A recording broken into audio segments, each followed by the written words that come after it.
Hey there, Tom here from the Run Testers with another running shoe versus. In this video I'm going to be taking a look at two shoes that you might not necessarily compare with each other, but when you're looking at faster training daily shoes, these are probably two options that are going to crop up for you. And that is the Asics Superblast and the Saucony Endorphin Speed 3. Now I sent the Superblast from Sport Shoes to do this review with. I'm not paid by them to talk about this shoe, so I can say whatever I want. But thanks to Sport Shoes for sorting me out with this so we can get these videos done. Right, let's jump in and see what I thought.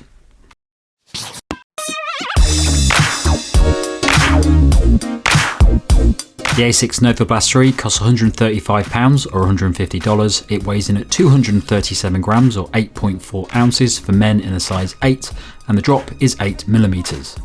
The Saucony Endorphin Speed 3 costs £165 or $170, weighs in at 230 grams or 8.1 ounces for men in a size 8, and the drop is 8mm. The Superblast is a daily training shoe that veers towards faster and longer efforts.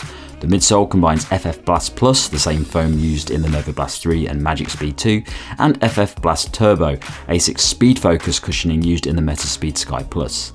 That mix of materials aims to deliver a cushioned and responsive ride across a range of training sessions. The shoe features a thin asymmetric mesh upper for breathability and comfort, a heel stabilizer for a secure ride, and an AHA Plus outsole rubber for grip. There's also a trampoline-inspired outsole design for a more responsive bounce. The Saucony Endorphin Speed 1 and 2 have long been our most talked about options for runners that want a shoe that can do it all. With the Endorphin Speed 3, Saucony has made few changes to the design, which may be welcome news to anyone that's used the previous versions. Those updates are designed to improve the stability of the midsole, as well as provide a wider fit, a change that may not be to everyone's tastes. But aside from those changes, the Speed 3 is still our top choice for daily training, able to tackle everything from easy day miles all the way up to race day thanks to the combination of a full-length nylon plate with a Power On PP midsole foam and speed roll design.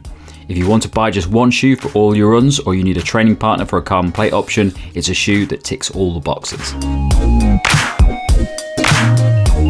Fit for me in these two shoes, in the Asics Superblast, I would say true to size. I do have a bit of space in the forefoot of this shoe, similar to the Nova Blast, but it's a fairly tight fit. It's not the thinnest, most narrow shoe in the world, but I would say that if you started sizing half a size down in these, you'd probably start, if you had wider feet, you might have issues with it. So I would stick true to size in the Superblast. The Saucony Endorphin Speed 3, true to size, but one of the updates that Saucony made to the shoe is that they made it wider in comparison to the version 2, and some people don't like that because it's meant that it's a little bit bigger than some people's feet, and means that stability and security of the shoe once you've got it on is not as comfortable as the 2. So maybe take that into account and maybe look at the 2, because there's not many differences between the 2 and the 3 if fit is your main consideration. Okay, so the run test in these two shoes. Now, some of you might be watching this thinking they're not really comparable shoes. One's got a nylon plate in it, one hasn't. But they are really, and the way that I've been using both of these two shoes is very similar, and I think it's a difficult decision between the two in some ways. The Superblast is a shoe that is designed to work alongside a carbon plate racer as part of Asics collection, the Asics Meta Speed Sky Plus, the Asics Meta Speed Sky Edge, to do tempo training sessions, longer sessions where you want to run at a consistent, faster pace for longer distances, and have a lightweight, speedy shoe that can do that. The Saucony Endorphin Speed 3 is designed to work alongside Saucony's race shoes, so things like the Endorphin Pro 3 and maybe the Saucony Endorphin Elite now, as a faster daily training shoe that skews more towards speed. So they're both shoes that work alongside carbon plate shoes to allow you to train at a faster pace without using your carbon plate super shoes. The difference is the Saucony Endorphin Speed 3 has a winged nylon plate in it, and there's no plate inside the Superblast. It's also worth noting that it's a little bit confusing because Asics also has the Magic Speed and Magic Speed 2, which sort of fits into this world as well. I haven't tested the Speed 2. I've only tested the original Magic Speed, and I can't quite work out where those two shoes fit into the range, because both are designed to work alongside to be a training partner to the faster shoes. But I think this is more skewed towards longer distance training runs, and where you're really trying to maintain a tempo pace for marathon training and stuff like that. So the run test for me in these two shoes is, in some ways, they're very similar. They're both shoes that are designed for daily training that skews towards faster sessions. So the Superblast has FF Turbo in it, which is the same foam used in the Asics Speed Sky Plus and the Edge Plus, and it does have a little layer, a lower layer of FF Blast Plus, which is the same foam used in the Nova Blast 3. So that's sort of designed to give it a balance between faster training and a little bit more of that daily training. I don't really feel the Blast Plus in this shoe. I can only really feel the FF Turbo. But in many ways, this shoe, the Superblast, feels like a carbon plate shoe. It's got most of the things that you would associate with a carbon plate shoe, apart from a carbon plate. But it does feel quite rigid. And if I didn't know it had a carbon plate in, I might almost think there was a carbon plate in this shoe because of the way it delivers. It's very poppy, really pops you off the forefoot when you're running. So it's surprising that it hasn't got anything in it, because it does feel like there's a little bit of rigidity in it coming from somewhere inside the shoe. But that's maybe a testament to the FS Turbo foam in it, and it does work really well. I've been doing a lot of training in this shoe recently. I've essentially been doing all of my runs in it for the past 2 weeks. I've done track training, I've raced in it, I've done easy runs, I've done longer runs, and I found that it works best for longer, faster runs. So tempo sessions. If I'm trying to maintain a pace as part of a training plan for a while, this is a really nice shoe for an efficient, consistent pace where you can really go fast in it. It is a fast shoe. Shorter distances, so for things like track, it worked very well, but it just didn't seem to have the pickup for me that I want from a shoe. It's a little bit, it's a lightweight feeling shoe, but it does feel like a bigger shoe than something that I would normally use for track, like a Puma Deviate Nitro Elite or something like that. But I have really enjoyed running in the Superblast. It's a great shoe, and I think it really fits nicely. I am training for marathon at the moment, but I'm not training as hard as I was last year. I think last year I was doing a lot of tempo sessions up to about 12 miles, and this would have been perfect for those. It just really keeps you moving, keeps you like in a nice, fluid, speedy experience as you're running. So Saucony Endorphin Speed 3 is a fantastic shoe. Apart from the width issues that some of you might mention in the comments, it's very similar to the 2. And it's one of the best daily trainers and faster training shoes that have been out for the past few years or ever.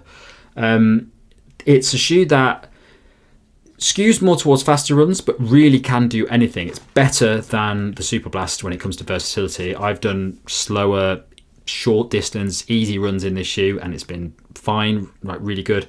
I've never raced in the shoe, but I've done a lot of track sessions in it. I've done faster training sessions, and it can just tackle everything. It's just a fantastic daily shoe. I know a lot of people that run and they only want to buy one pair of shoes, and they want to do all the training in one pair of shoes, all the way up to doing a race. I know people who've done marathons in this shoe and used it for all their training, and it's a great cost-effective way to get a fantastic versatile shoe. Probably wouldn't do that with the Superblast. Can't do your easy runs as well in this shoe. I think it probably starts at those more tempo efforts where you want a bit of speed in it. So it's a bit more of a limited shoe, the Superblast, than the Saucony Endorphin Speed 3.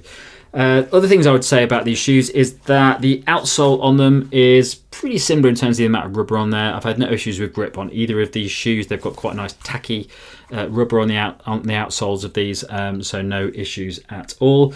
And the midsole feels quite similar to me in both of these, in the way that it delivers on the run. I think there is more of it feels like there's more cushioning in the Superblast. It just feels like it's a little bit more designed for those longer runs. It's possibly a little bit bouncier as well, a little bit more energy return. The thing about the Saucony Endorphin Speed 3 is that a lot of that efficient movement really comes from the combination of that plate with the midsole foam. It's fantastic for that. But I definitely go for I prefer the cushioning in the Superblast. In terms of the upper on the Saucony Endorphin Speed 3, I think this is a superior upper. I think it's a very comfortable mesh style upper. It's very, very soft, very enjoyable to wear. It's not a massively plush shoe, but it's still very comfortable to wear, and yeah, solid upper on the Superblast. It's a bit of a trickier one. It's a shoe that really skews towards the racing shoes. It's got FF Turbo in, and the upper's no different. It feels like a race shoe upper, which generally means it's not a particularly soft upper. It's a little bit plasticky, designed to be as light as possible, presumably. I've not had any issues with it. I don't think it's that uncomfortable. It's not as nice as something like the Saucony Endorphin Speed 3. I'd also say that stability in these shoes is very good. As long as you get a good fit on the Saucony Endorphin Speed 3, I think the stability is fantastic in both of those shoes. Had no issues in the runs that I've done. Okay, so the verdict for me in these two shoes is a tricky one in some ways, but it's actually pretty easy in others. I think the Superblast is a fantastic shoe. I've really enjoyed running in it, but I do think it's a more specific shoe. It's really well designed for those tempo sessions, for long distance training, and it's great for those. It's really enjoyable, really get a nice turnover. It's just a really nice tempo shoe, basically. But it doesn't go the other way. It's not great for easy day runs. It's all right, it'll do the job, but it's not really designed for that. And daily sessions as well, I think it's fine, but again, as long as you don't do most of your daily sessions as easy runs. The only problem comes down to the fact that it is an expensive shoe. It's £210, which is a lot of money for a shoe that is really quite specific. So if you're buying this and you're doing a lot of different types of runs, probably going to need an easy day shoe to go with this as well. Probably you're going to end up buying a race shoe as well. So always find it a problem with tempo shoes because they're a very specifically designed shoe, and they do tend to be quite expensive these days. So that's worth taking consideration, that price. Saucony Endorphin Speed 3 is pound for pound far more cost-effective shoe, and it's also better in a lot of ways because it is more versatile. It's great for all types of runs. As I said, I know lots of people that use it for all of their runs, from daily easy runs, recovery runs, everything. It's not the best easy day shoe in the world. It's not going to compete with something like New Balance More V4, but it can do it. And you're not going to be annoyed with it. You're not going to struggle with it when it's doing it. This one doesn't feel particularly great at easy day runs, but this is fine. It does the job. And you can go all the way up to race day in it. It feels lightweight. It feels like you can do a lot in it. It's got a relatively natural feel to it. It doesn't feel like you're making your feet do something you don't want to do. So it's got a lot of value to very different runs. And for the price, it's £165 in the UK at the moment, so it's quite a lot cheaper than this. It's just a better all-round value shoe, and it's a great one to have in your collection. It just sits in that rotation. You can use it for pretty much everything, or you just have it as your one shoe. The other thing as well is that it's not very different than the Saucony Endorphin Speed 2, and you can get that shoe significantly cheaper now. You can get it around £100 at the moment. So it may be worth looking at that shoe if you want to get a cheaper alternative to both of these shoes that delivers in a very similar way. Other alternatives that you might want to look at would be something like the Hoka Mach 5, which is an incredibly good shoe, great value. It doesn't have a plate in it.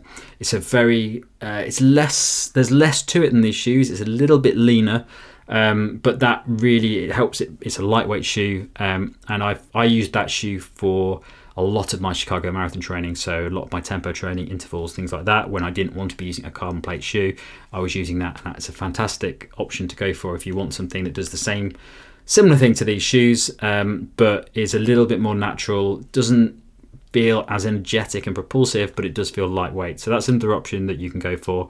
Something else you might look at is the New Balance Supercomp Fuel Cell Trainer, which is a shoe that essentially is designed for a similar thing as the Superblast, but not a big fan of that shoe for distances over about 20k. So it's a bit of a niche shoe, that one, but you can get it considerably cheaper now. I think you can get it around £100. It came out around the same price as this. So yeah, they're all the options that you can sort of look at for if you're looking for a tempo, faster daily training shoe. But for me, Saucony Endorphin Speed 3 is probably the best value for money and the most versatile shoe out there when it comes to that sort of thing. Okay, that's it from me on these shoes. Thanks a lot for watching. Don't forget to like, subscribe, click the bell, all those sorts of things. And check the caption out below to find a link to our monthly podcast if you want to listen to that on the run. And if you like it, please leave us a rating and maybe a little review so other people can find it as well. Thanks a lot for watching. Catch you next time.